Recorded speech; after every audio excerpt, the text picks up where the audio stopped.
and I think the Middle East plays a key role in this growth. The location is really a place for growth.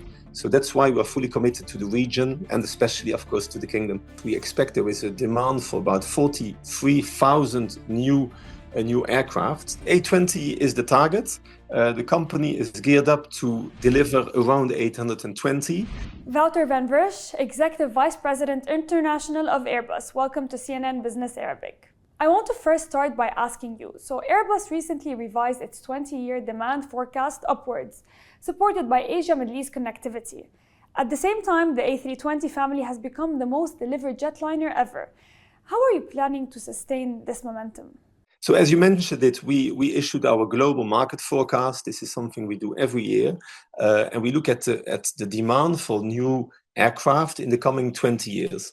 And indeed, in the latest forecast, we expect there is a demand for about 43,000 new aircraft.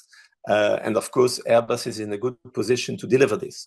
We have at the same time a very big backlog, of more than 8,600 aircraft that we will have to deliver in the coming years. So we really need to work on both fronts. So we are working on what we call a ramp up on the Airbus side. So that means producing more aircraft every year. This year, our objective is to be around 820. And we want to go, of course, further in the coming years. So I would say a lot of opportunities. The products that we have are state of the art. We are leading the market, as you mentioned, with the A320, 321. Very exciting times a couple of weeks ago when it became the most delivered aircraft in the world. And we have a big backlog, so it's only going to continue. But also on the wide body, very, very successful with the A350 and also the A330neo, which is also a game changer.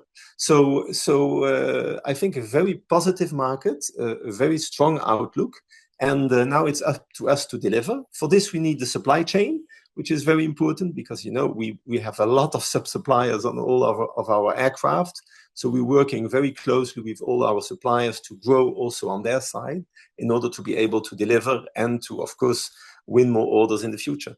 So a lot of activity on our side and very exciting. And I think the Middle East plays a key role in this growth in terms of the demand for new aircraft, but also in terms of the size and the freighter part. The location is really a place for growth. So that's why we're fully committed to the region and especially, of course, to the kingdom. So you mentioned working closely with suppliers to ensure on-time deliveries. Airbus has a target of about 820 aircraft deliveries this year, and by September you already delivered 507, meaning you need almost 300 more in the final quarter. How confident are you in reaching that goal by year-end? So look, A20 is the target. The company is geared up to deliver around 820. We've already delivered, 100 aircraft in the last months of the year in 2019, for example, 2020. So it's not something new to Airbus. We really focused on doing this, and we'll have to see at the end of the year where we end up. But of course, we're putting everything to make this happen. Because our customers need the aircraft, they really want to continue their growth, their expansions. They want to open new routes, and our aircraft are helping them to do so. So that's a big focus of us: deliver on time for our customers. Airbus is investing in open fan engines and future propulsion technologies. How do you balance between developing these next generation systems while continuing to deliver your current aircraft programs? So look, I think if you are a leader like Airbus, you need to work on both fronts. We need to work on the short and medium term, that is delivering on all the orders we have, but we also need to prepare the future. So we are working on a lot of new technologies, working on the next generation of single aisle, which will include a lot of innovation, and we're looking at the aerodynamics of the plane. We're working with the engine manufacturers, of course, on looking at potential new engine solutions like open fan rotor. So we're of course looking at everything that is possible to improve the performance and the efficiency of our aircraft. We have already made huge steps. If you replace an older generation aircraft with a newer one from Airbus today, you reduce the CO2 footprint and the noise footprint, CO2 by about 25%, the noise footprint by about 50%. So it's already a huge impact, but we don't want to stop here. The sustainability angle and making our aviation sector more sustainable is a key priority for Airbus. So we look at technology, we look at fuels. Sustainable aviation fuel is a key part in making our industry more sustainable, and we count also on the Kingdom to take some steps on sustainable aviation fuel. And we have, of course, in the longer term, we have our hydrogen aircraft plans, which I think are going to be a game changer, but they will be more in the year 2040s, so they'll be a bit later.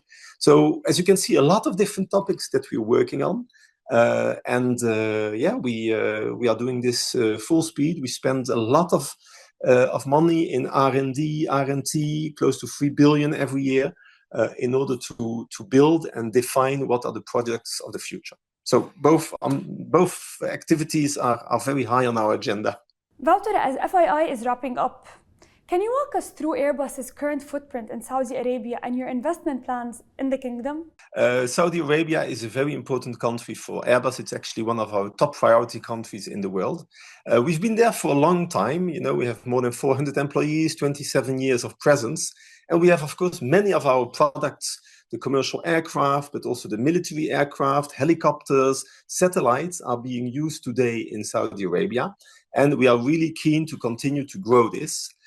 We've also set up some strong collaboration. We have a JV with SAMI. We also have SAAEI MRO together. And we want to do much more. So it's great to be here and to talk about this with you. And how does your footprint in Saudi Arabia align with the Kingdom's Vision 2030? So the Kingdom's Vision 2030 is, of course, extremely impressive and really wants to grow the presence of the Saudi Kingdom around the world. I think the vision on aviation becoming a really main hub in the region is very important. 300 million passengers by 2030. But also 250 destinations. This is, of course, driving the need for more aircraft. We have a fantastic collaboration with Saudia for a very long time. Of course, we have now Riyadh Air, also working on the freighter market with Avilis that ordered our A350 freighter, and also with the low cost. So we really are there to bring the right technologies and to enable the Kingdom to become this hub that it wants to be for the future. And it's not, of course, only about commercial aviation. We also want to support the Kingdom in its sovereignty. So on the defense side, we have a lot of fighter jets, we have tankers in the Kingdom, and we are now wanting to also grow this by bringing our A400M, which is a big transport aircraft on the military side, and of course grow in helicopters with a national flagship project that we have and that we want to launch to make the first made in the Kingdom helicopter, the H175M, for the Kingdom, but also for the region. So a lot of ambitions that are matching well the Kingdom's Vision 2030. So, Wouter, you've mentioned Riyadh Air and its role in the Kingdom's aviation plans. With that in mind, how is Airbus positioning itself to fill in this needed accelerated demand for the Kingdom? So, to grow this demand in the Kingdom, as you mentioned, we need a lot of aircraft. So we have already more than 200 aircraft actually in operation in the Kingdom. We have an order book of more than 550 additional aircraft that will come in the coming years. And it's all types of aircraft. The short haul, the A320, A321, which is our best seller, but of course also the A330, Neo, and the A350, both the passenger and the freighter aircraft. So this is what the airlines need to grow. Of course, it's not only about bringing the aircraft, it's also about building up the capabilities locally. As you know, there is there is an expectation that there will be about 255,000 more jobs created by this growth, about 69,000 new pilots, and of course also a lot of technicians and cabin crew. So the growth that is expected needs the aircraft, but also needs the ecosystem. That's why we partner with local companies to build up the capabilities. We also ourselves have a lot of Saudi people in our teams in Riyadh and across Saudi Arabia. So there's a lot of topics that we are willing to work on. There's a tremendous growth, and for us it's a priority. So very exciting times, and we are fully committed to make it happen together with the kingdom. You've also mentioned Saudi's focus on defense sovereignty. How is Airbus contributing to localizing defense capabilities and technology in the kingdom? You know, one of the parts of the vision of the kingdom is, of course, to have 50% of all the defense equipment and services coming from the kingdom. And we are, of course, fully adhering to this.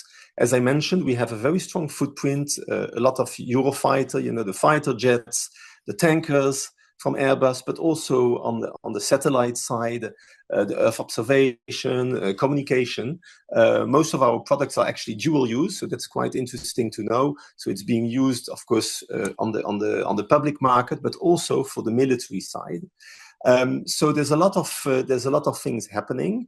Of course, the sovereignty of Saudi Arabia is very important, and therefore we are very keen to do more.